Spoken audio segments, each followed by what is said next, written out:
A person who thinks all the time has nothing to think about except thoughts. So he loses touch with reality and lives in a world of illusions.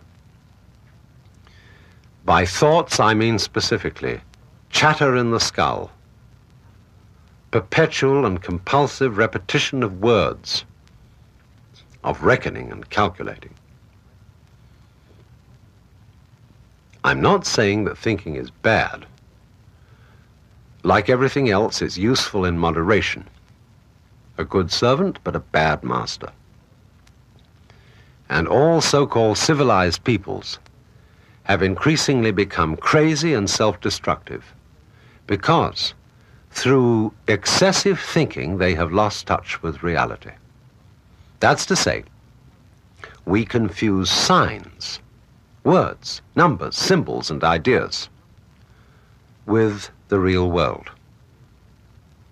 Most of us would have rather money than tangible wealth, and a great occasion is somehow spoiled for us unless photographed. And to read about it the next day in the newspaper is oddly more fun for us than the original event. This is a disaster. For as a result of confusing the real world of nature with mere signs, such as bank balances and contracts, we are destroying nature. We are so tied up in our minds that we've lost our senses and don't realize that the air stinks, water tastes of chlorine, the human landscape looks like a trash heap, and much of our food tastes like plastic.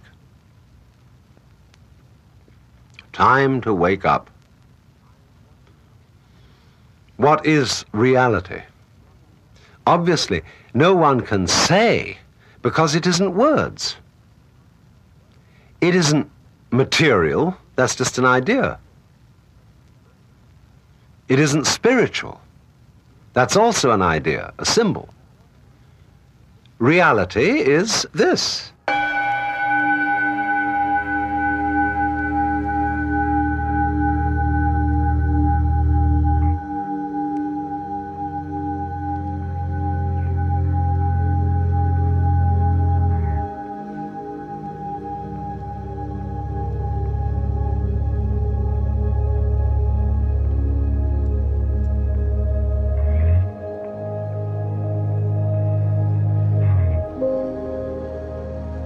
You see, we all know what reality is, but we can't describe it, just as we all know how to beat our hearts and shape our bones, but cannot say how it is done.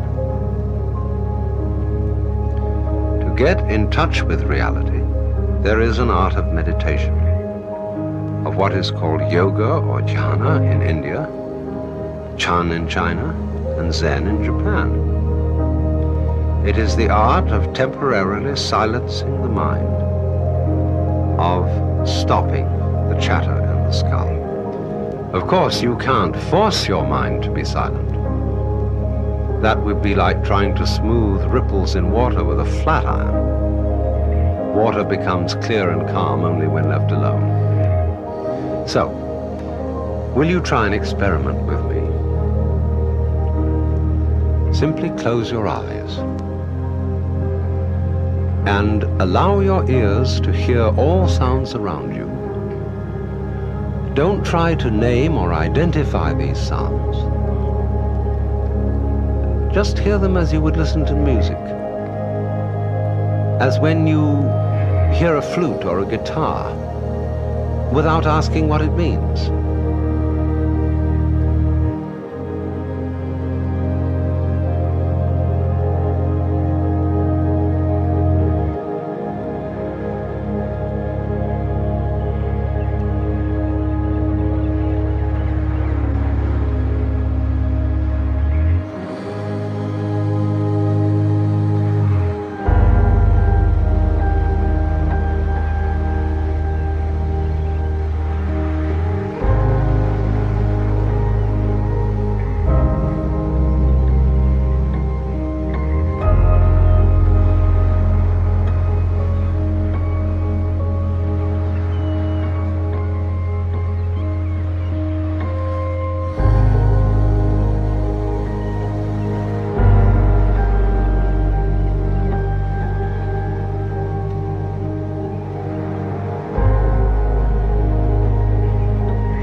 And as and when I talk, just hear the sound of my voice. Don't bother about what it means. Your brain will take care of that by itself. Just let your eardrums respond as they will to all vibrations now in the air. Don't let yourself or your ears be offended by improper or unscheduled sounds. If, for example, the record is scratchy, okay. You wouldn't object if you were listening to it sitting by a fire of crackling logs.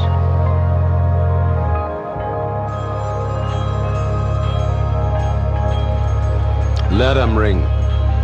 It's just a noise.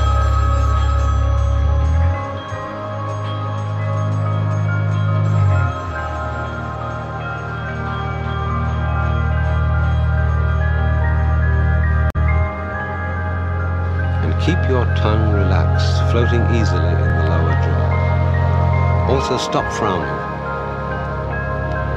Allow the space between your eyes to feel easy and open.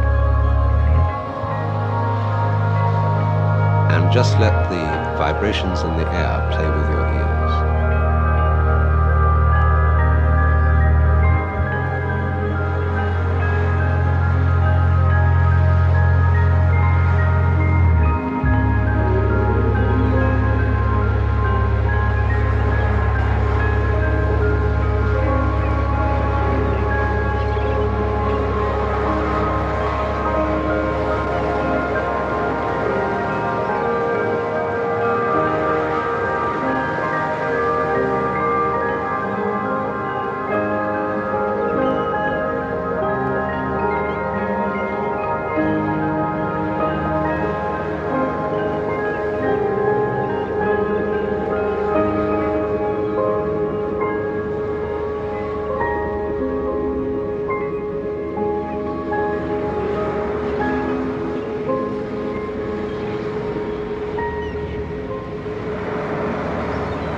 You must understand that in meditation we are concerned only with what is, with reality, nothing else. The past is a memory, the future an expectation. Neither past nor future actually exist. There is simply eternal now. So don't seek or expect a result from what you're doing. That wouldn't be true meditation. There's no hurry. Just now you're not going anywhere. Simply be here. Live in the world of sound. Let it play. That's all.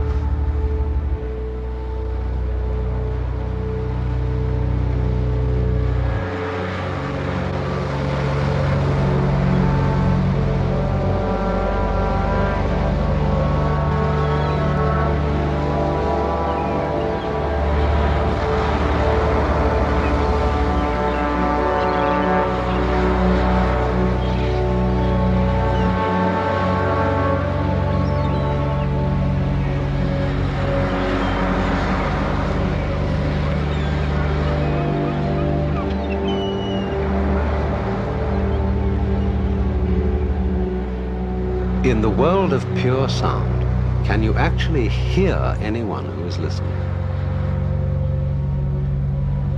Can you hear any difference between all these sounds on the one hand and yourself on the other?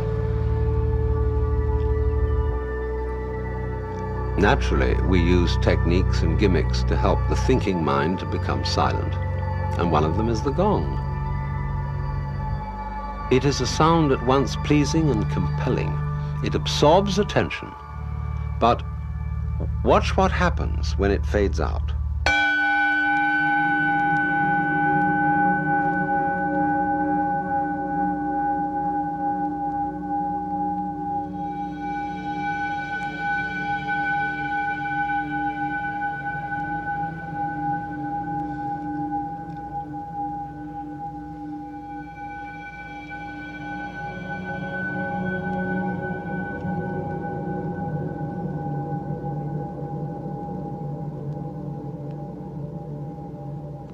The one sound becomes the many. The single tone is transformed easily and gently into all other noises. And that's how the universe comes into being, out of the one energy underlying all events. So if you don't have a gong, you can use your own voice by chanting what Hindus and Buddhists call a mantra. That is, a syllable or phrase sung for its sound rather than its meaning. Chief of these is the syllable Om, or Aum, called the pranava, or the sound of God, because it involves the whole range of the voice from the back of the throat to the lips. Take the tone from the gong and hum it with me.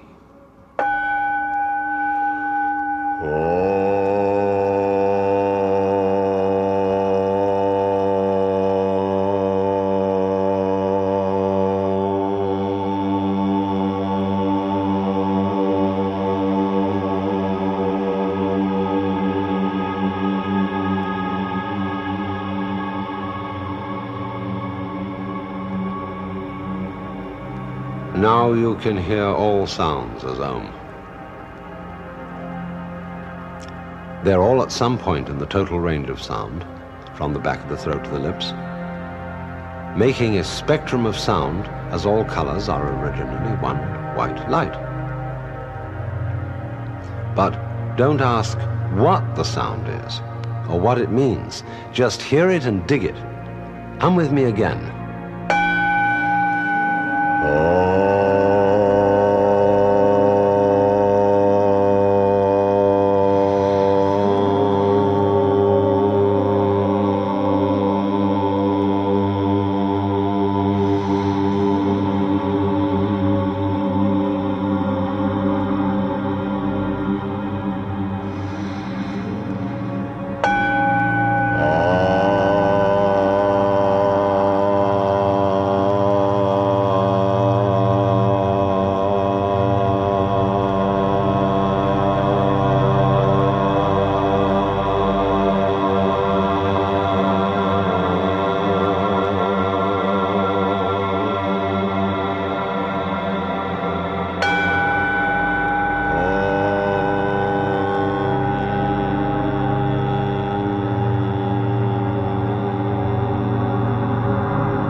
Let me explain again what we are doing. We are going behind words, names, numbers, beliefs, and ideas to get back to the naked experience of reality itself. And at this level of awareness, we find no difference between the listener and the sound, the knower and the known, the subject and the object, or between the past, the present, and the future. All that's just talk. What is really happening is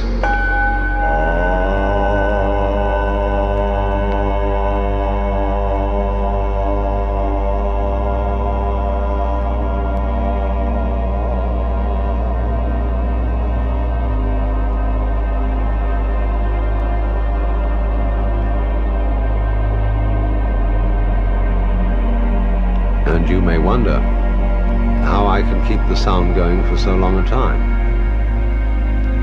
It depends on regulation of the breath, which is basic to the art of meditation, and I'm going to show you how to do this and why.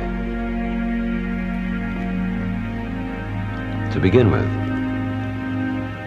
just as you've been letting vibrations in the air play with your ears, let your lungs breathe as they will. Don't as yet attempt any breathing exercise. Don't force anything. Simply allow breathing.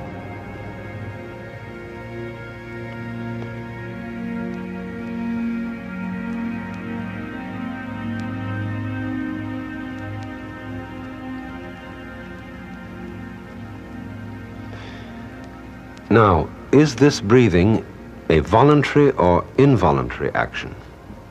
Or both? Or neither? Just feel it without taking sides, without words. And again, hear my voice as if it were wind in the trees or the sound of waves.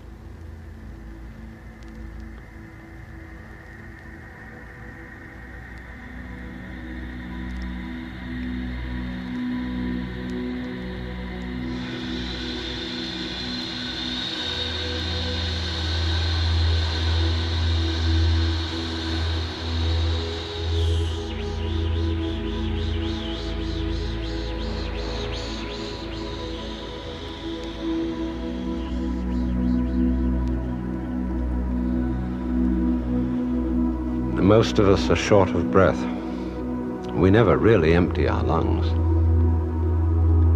But to make a long, complete out-breath, you mustn't force it. Imagine there's a large ball of lead inside your neck, and allow it to fall slowly through your body to the floor, pushing and easing the breath out as it drops. Ease the breath out just as you settle and sink down comfortably into a bed. And when the ball reaches the floor, let it drop away as if to the center of the earth.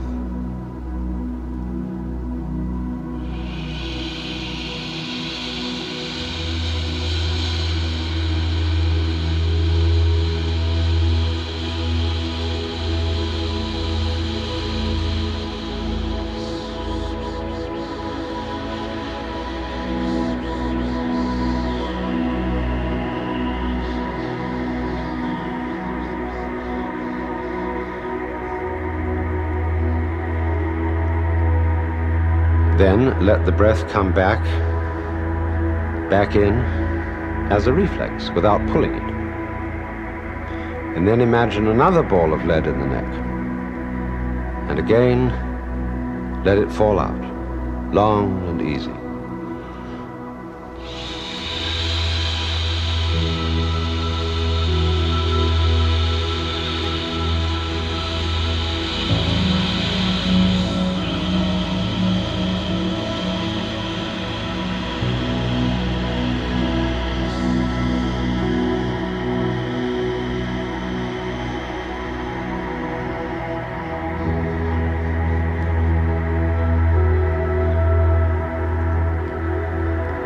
And once again.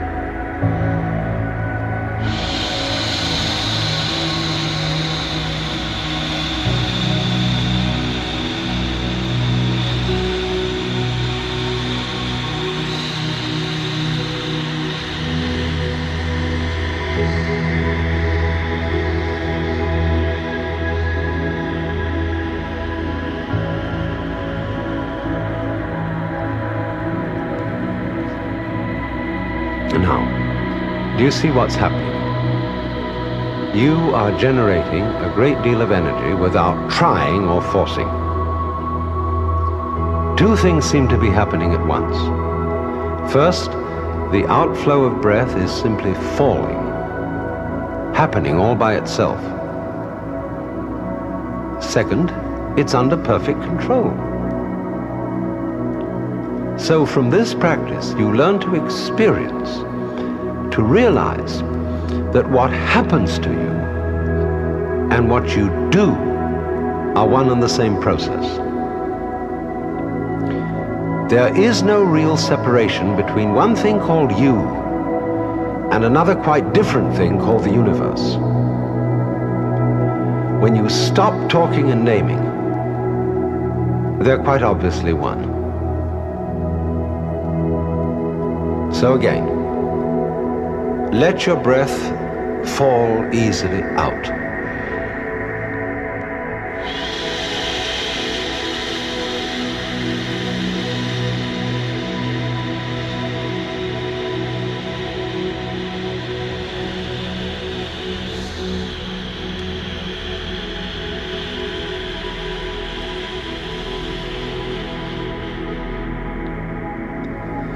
All the way. Let it come back on its own, and then out again.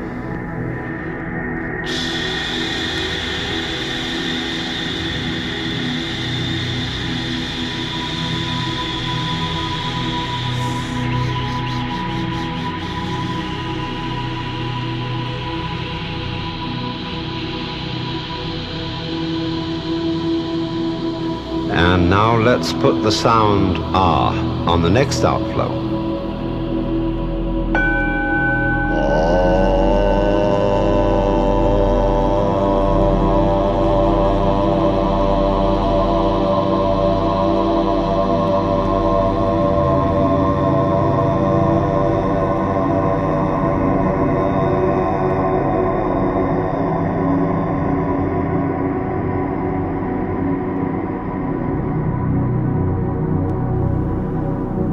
And again, so that you have nothing in mind but